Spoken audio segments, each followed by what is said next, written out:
Olá, sou Cristiane, pós-graduanda aqui no Lael e continuando a sequência de vídeos da análise multidimensional do discurso dos presidentes. Esse é um vídeo na qual eu vou resgatar rapidamente de onde a gente vem buscando os fundamentos para desenvolver essa análise. O texto que a gente trabalha, principalmente que a gente usou para basear os estudos, a análise multidimensional dos discursos, é o texto de Berber Sardinha, Kaufmann e Acunzo, chamado Dimensões de Variação do Registro do Português Brasileiro, publicado aqui na Delta, uma revista, um periódico da própria PUC. Nesse artigo, esses autores apresentam, a partir da variação do português brasileiro, as 6 dimensões, que são basicamente a dimensão 1, oralidade versus letramento, a dimensão 2, argumentação, a dimensão 3, envolvimento versus informação, a dimensão 4, discurso instrucional, dimensão 5, orientação temporal, que seria futuro versus passado, e dimensão 6, discurso relatado.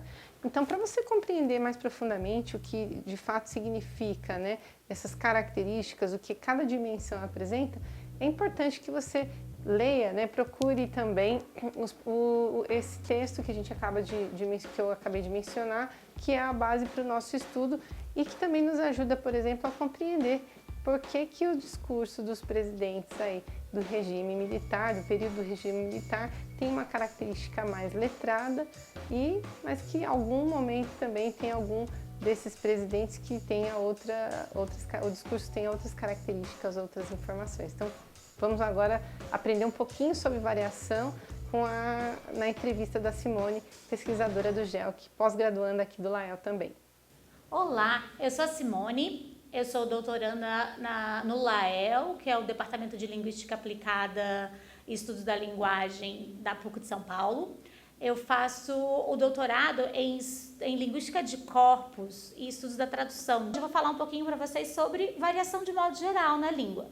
A gente pode observar que a variação ela vai acontecer, a gente está exposto todos os dias a vários tipos de textos, o dia inteiro. Quando a gente acorda de manhã, você fala com uma pessoa no telefone, é um contexto de vida diferente de você ir para a aula, ou você conversar com alguém na sua casa, ou você assistir televisão. Então, a gente está exposto a vários tipos de textos diferentes, e todos eles têm uma variação específica de acordo com cada situação em que ele está. Então, a gente tem uma variação que é a do contexto em que a gente está e uma variação linguística. E a gente consegue fazer descrever como essa variação se dá. Então, na linguística de corpos, ela funciona como uma metodologia que a gente vai usar para fazer essa descrição desse tipo de variação. Então, a variação do contexto, ela é diferente da variação linguística. Então, o texto ou o que a gente está estudando tem uma variação desse contexto, porque ele está condicionado a uma situação. O que isso quer dizer? Que todo texto tem uma situação em que ele está inserido. Então, ele é definido por essa situação. E as situações, elas podem ser... Toda situação tem sempre alguém participando, um lugar onde ela acontece, quer dizer, tempo é o que, onde, quando. E quem participa, onde e quando esse texto acontece. E essa situação, então, é o contexto situacional, ela é a variação que a gente pode dizer, a variação do contexto, a variação da situação, vai ser caracterizada por um número de variações linguísticas, que a gente consegue perceber até o contexto da situação, o onde, o quando, quem está participando da situação. Mas a variação linguística, a gente tem assim, uma suspeita de como ela é.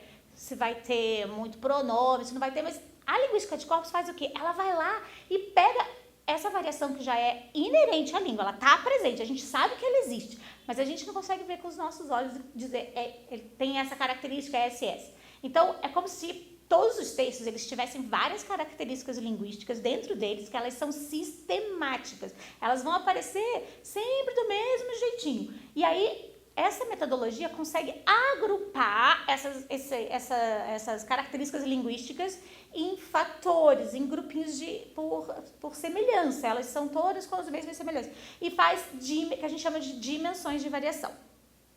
Então, as características linguísticas, né, a variação linguística, a gente não consegue, na nossa mente, prever como elas são, que elas vão acontecer. Então, a gente precisa descrever linguisticamente. E toda vez que a gente faz essa descrição linguística do tipo de variação, a gente consegue entender como é esse contexto.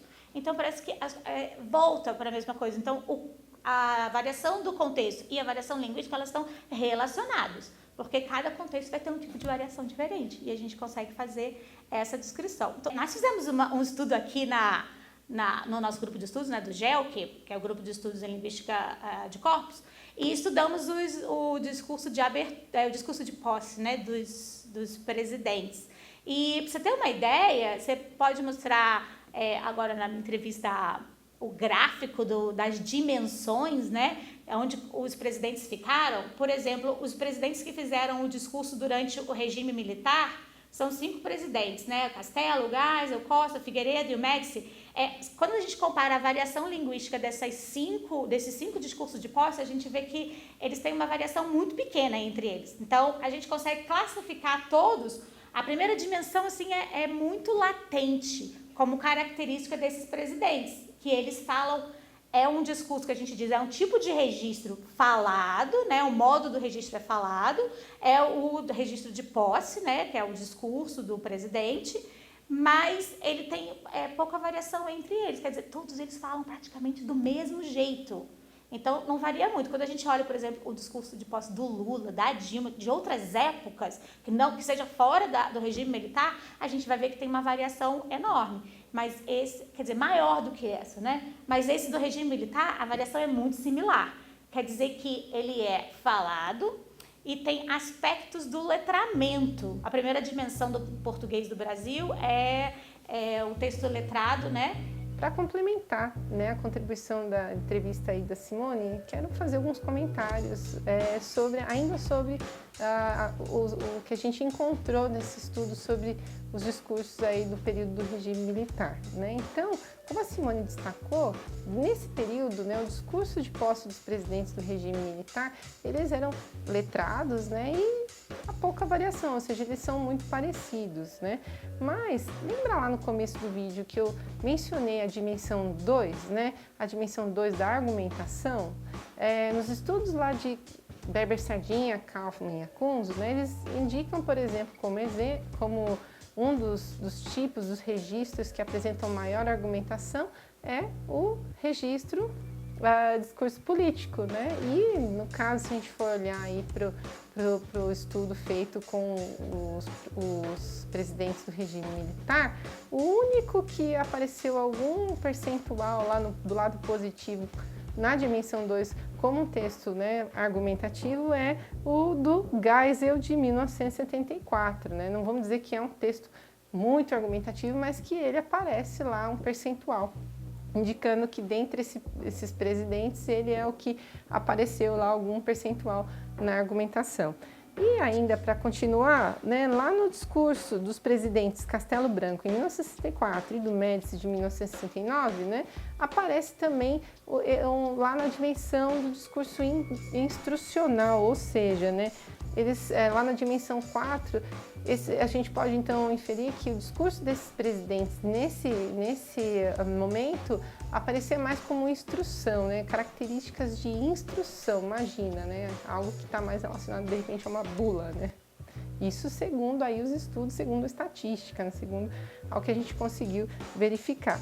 E por último, para a gente fechar esses comentários ainda sobre o regime militar, né, o período do regime militar, o discurso de Castelo Branco, lá de 1964, ele também aparece, né, como orientado ao futuro. Então, dentre esses presidentes, ele é o que aparece lá na dimensão, né, lá na dimensão 5 como um discurso que tem aí algumas características de orientação ao futuro. Então, pessoal, acho que é bem interessante, né? Quem pesquisa a língua, pesquisa o discurso, quer conhecer mais, saber mais, com certeza a análise multidimensional, a linguística de corpos tem muito a contribuir, tem muito que nos ajudar.